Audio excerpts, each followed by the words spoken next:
നമസ്കാരം, മലയാളി വാർത്തയിലേക്ക് സ്വാഗതം. പിണറായി വിജയന്റെ വാക്കും കേട്ട് CPM ഗുണ്ടകളെ രക്ഷിക്കാൻ പോയ ഗീനാകുമാരിക്ക് വൈകാതെ വക്കീൽ കുപ്പായം ഊരിവെക്കാം. ED ഉദ്യോഗസ്ഥരെ ആക്രമിച്ച CPMകാർക്ക് കോടതിയെ തെറ്റിദ്ധരിപ്പിച്ച് ജാമ്യം ഒപ്പിച്ചെടുത്ത ഗീന ജഗജില്ലി തന്നെ. എന്നാൽ സാമർത്ഥ്യം കുറച്ച് കൂടിപ്പോയി. അതിനുള്ള ഗപ്പ് എൻഫോഴ്സ്മെന്റ് ഡയറക്ടറേറ്റ് നൽകും. കോടതിയെ തെറ്റിദ്ധരിപ്പിച്ചത് വഴി ഗീന ചെയ്തത് ക്രിമിനൽ കുറ്റമാണെന്ന് ED വ്യക്തമാക്കുന്നു. ഇവർക്കെതിരെ നടപടി വേണമെന്നും കേസിൽ പ്രതി ചേർക്കണമെന്ന് കേരള പോലീസും കട്ടയ്ക്ക് പറയുന്നു. പണി കിട്ടിയതോടെ AKG സെന്ററിലേക്ക് ഓടിയ ഗീന തേഞ്ഞു. പിണറായി കൂട്ടർ കാലുവാരി ഓടിയിട്ടുണ്ട്. റെയ്ഡിനെത്തിയപ്പോൾ ആക്രമണം അഴിച്ചുവിട്ട അന്തങ്ങൾ അകത്തായപ്പോൾ ഞാൻ പറഞ്ഞോ നിന്നോടൊക്കെ EDയെ ആക്രമിക്കാൻ എന്ന പ്രത്യേക ആക്ഷൻ ഇട്ടതുപോലെ ഗീനയോടും പ്രത്യേക ആക്ഷൻ ഇട്ടു കപ്പിത്താൻ. അങ്ങനെ മകൾക്ക് വേണ്ടി കളത്തിലിറങ്ങിയവരെ എല്ലാം ഭേഷ ചതിച്ചിട്ടുണ്ട് പിണറായി വിജയൻ. ഗവൺമെന്റിന്റെ ഉദ്യോഗസ്ഥരെ ആക്രമിച്ചവർക്കെതിരെ കേസെടുത്തപ്പോൾ പ്രതികൾക്കൊപ്പം നിന്ന് കേസ് അട്ടിമറിക്കാൻ ഗവൺമെന്റ് പ്ലീഡറായിരുന്ന ഗീനാകുമാരി ശ്രമിച്ചു എന്നാണ് ആരോപണം. അവരുടെ ഔദ്യോഗിക പദവി സ്വന്തം പാർട്ടിക്കാരെ രക്ഷിക്കാൻ ദുരുപയോഗം ചെയ്തിരിക്കുന്നു. ഇത് ക്രിമിനൽ കുറ്റം തന്നെയാണെന്ന് ED ശരിവെക്കുന്നുണ്ട്. അന്വേഷണത്തിൽ വെള്ളം ചേർക്കാനും പ്രതികളെ സംരക്ഷിക്കാനും കേരള പോലീസിന് കഴിയില്ല. അവരുടെ ഭാഗത്ത് നിന്ന് അങ്ങനെ ഒരു നീക്കം ഉണ്ടായാൽ ED അതിശക്തമായി ഇടപെടും. ED ഉദ്യോഗസ്ഥരെ ആക്രമിച്ച കേസിലെ 9ാം പ്രതിക്ക് ജാമ്യം നൽകിയതിനെതിരെ ED ഇപ്പോൾ ഇടപെട്ടിരിക്കുന്നത്. ഹൈക്കോടതിയിലെ കേസിൽ കക്ഷി ചേരാൻ ED അപേക്ഷ നൽകിയിട്ടുണ്ട്. കേസിലെ 9ാം പ്രതിക്ക് ജാമ്യം നൽകിയ കീഴ്ക്കോടതി ഉത്തരവ് റദ്ദാക്കണമെന്ന് ED ഹൈക്കോടതിയിൽ ആവശ്യപ്പെട്ടിരിക്കുന്നത്. ഇവിടെ മറ്റൊരു പ്രശ്നം, ഗീന ക്രിമിനൽ കുറ്റമാണ് ചെയ്തിരിക്കുന്നതെന്ന് EDയും പറയുമ്പോൾ അവർക്കെതിരെ ശക്തമായ നടപടികൾക്ക് സാധ്യതയുണ്ട് എന്നാണ് സൂചനകൾ പുറത്തുവരുന്നത്. ED ആക്രമണ കേസിൽ കേരള പോലീസിന് ഇപ്പോൾ ഹൈക്കോടതിയിൽ നിന്ന് ഒരു ആശ്വാസമാണ് കിട്ടിയിരിക്കുന്നത്. കാരണം EDയെ ആക്രമിച്ച കേസ് CBIക്ക് വിടേണ്ടതില്ല എന്ന് ഹൈക്കോടതി വ്യക്തമാക്കിയിട്ടുണ്ട്.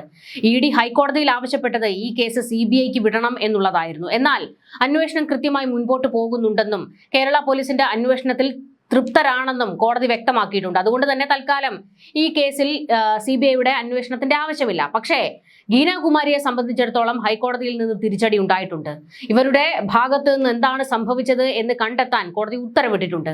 അങ്ങനെ സംഭവിച്ചാൽ, അതായത് ഗീന പ്രതികളെ രക്ഷിച്ചെടുക്കുന്നതിന് വേണ്ടി അവരുടെ പദവി, അതായത് ഗീനാകുമാരി അവരുടെ ഔദ്യോഗിക പദവി ഈ പ്രതികളെ രക്ഷിച്ചെടുക്കുന്നതിന് വേണ്ടി ഉപയോഗിച്ചു എന്ന് തെളിഞ്ഞു കഴിഞ്ഞാൽ നല്ല ഒന്നാം തരം പണി കിട്ടും. ഇപ്പോൾ അവരുടെ പദവി എന്തായാലും പോയിട്ടുണ്ട്. ഗവൺമെന്റ് പ്ലീഡർ കസേരയിൽ നിന്ന് ചവിട്ടി പുറത്താക്കിയിരിക്കുകയാണ്. വൈകാതെ വക്കീൽ കുപ്പായവും ഊരി വെക്കേണ്ടി വരും എന്നാണ് ഇപ്പോൾ സൂചനകൾ പുറത്തു വരുന്നത്. ഗീനാകുമാരി കഴിഞ്ഞ പിണറായി സർക്കാരിന്റെ കാലം മുതൽ അവരുടെ ശിങ്കിടിയാണ്. ശിങ്കിടി എന്നല്ല, SFIയുടെ ഭാരവാഹിത്വമൊക്കെ വഹിച്ച് അതിലൂടെ വളർന്നു വന്ന് പിന്നീട് CPMന്റെ അടുപ്പക്കാരിയായിട്ടുള്ള ആളാണ്. ആ ഒരു പദവിയൊക്കെ കൊണ്ട് തന്നെയാണ് ഈ ഗവൺമെന്റ് പ്ലീഡർ കസേരയിലേക്ക് എത്തിയതും. ഈ കേസിൽ പ്രതികളെ സംരക്ഷിക്കുന്ന രീതിയിലുള്ള ഇടപെടലാണ് ഗീന കോടതിയിൽ സ്വീകരിച്ചത്. 9ാം പ്രതിക്ക് ജാമ്യം കൊടുക്കുന്നതിൽ തടസ്സമില്ല എന്ന് ജില്ലാ ജഡ്ജി മുൻപാകെ ഇവർ വാദിച്ചത്. അന്വേഷണം ഏകദേശം അവസാനിക്കാറായി എന്ന് കോടതിയെ തെറ്റിദ്ധരിപ്പിക്കുകയും ചെയ്തു. ഇനിയും കസ്റ്റഡിയുടെ ആവശ്യമില്ല എന്നൊക്കെ വാദിച്ച് ജഡ്ജിയെ തെറ്റിദ്ധരിപ്പിച്ചുകൊണ്ടാണ് 9ാം പ്രതിക്ക് ജാമ്യം നേടിക്കൊടുത്തത്. ഇതേ രീതിയിൽ തന്നെ കേസിലെ 11ാം പ്രതിയെയും ഊരിയെടുക്കാൻ ഗീന ശ്രമിച്ചിരുന്നു. പക്ഷേ കേരള പോലീസ് ഇടപെട്ടുകൊണ്ട് ആ നീക്കം പൊളിച്ചടുക്കി കയ്യിൽ കൊടുക്കുകയായിരുന്നു. ED ഉദ്യോഗസ്ഥരെ ആക്രമിച്ച കേസിൽ മ്യൂസിയം പോലീസ് രജിസ്റ്റർ ചെയ്തിരിക്കുന്ന കേസിൽ 26ഓളം പ്രതികളാണുള്ളത്. 26 പേരിൽ 9ാം പ്രതിക്ക് ജാമ്യം കിട്ടുന്നത് ഗീന ഒരാളുടെ ഇടപെടൽ കൊണ്ട് മാത്രമായിരുന്നു. ഔദ്യോഗിക പദവിയിൽ ഇരുന്നു കൊണ്ട് അവരവരുടെ രാഷ്ട്രീയം കളിച്ചു എന്നുള്ളതാണ് ഇതിൽ ഏറ്റവും ഗുരുതരമായ ഒരു വശം.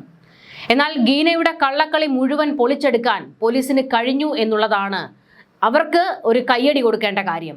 ഗീനാകുമാരിയെ സംബന്ധിച്ചിടത്തോളം അവർക്കിപ്പോൾ വെള്ളിടി വെട്ടിയിരിക്കുന്നത് കേസിൽ കക്ഷി ചേരാനും പ്രതികൾക്ക് ജാമ്യം കൊടുത്തത് തെറ്റായി എന്നും വാദിച്ച് ED രംഗത്തേക്ക് വന്നതാണ്. ഹൈക്കോടതിയിൽ എൻഫോഴ്സ്മെന്റ് ഡയറക്ടറേറ്റ് ആവശ്യപ്പെട്ടത് CBI അന്വേഷണമായിരുന്നു. എന്നാൽ പോലീസ് അന്വേഷണം ശക്തമായി മുന്നോട്ട് പോകുന്നുണ്ടെന്നും നിലവിൽ CBI അന്വേഷണം ആവശ്യമില്ല എന്നും ഹൈക്കോടതി കൃത്യമായ നിലപാടെടുത്തിരിക്കുകയാണ്. പ്രതികൾക്ക് കുരുക്കാകുന്ന ചില നിരീക്ഷണങ്ങളും ഹൈക്കോടതി നടത്തിയിട്ടുണ്ട്. കൊല്ലാനുള്ള ആഹ്വാനം നിസ്സാരമായി തള്ളിക്കളയാനാകില്ല എന്നാണ് കോടതി പറഞ്ഞിരിക്കുന്നത്. ED ഉദ്യോഗസ്ഥരുടെ ജോലി തടസ്സപ്പെടുത്തുക, അവരെ അതിക്രൂരമായി ആക്രമിക്കാൻ ശ്രമിക്കുക, കൊല്ലാനുള്ള ആഹ്വാനം മുഴക്കുക, ഇത് ഗുരുതരമായ കുറ്റമാണെന്ന് കോടതി വെളിപ്പെടുത്തിയിരിക്കുന്നത്.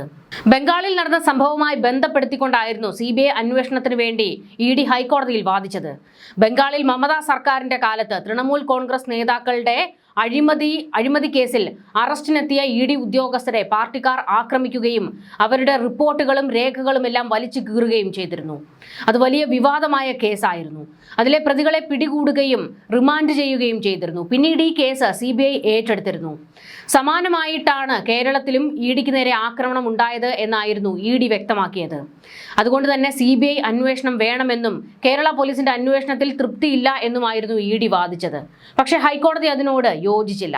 പോലീസിന്റെ അന്വേഷണം മുന്നോട്ട് പോകുന്നുണ്ടല്ലോ, അതിൽ എന്തെങ്കിലും പിഴവ് സംഭവിച്ചു കഴിഞ്ഞാൽ നമുക്ക് മറ്റ് വഴികൾ തേടാം എന്നായിരുന്നു കോടതി പറഞ്ഞത്.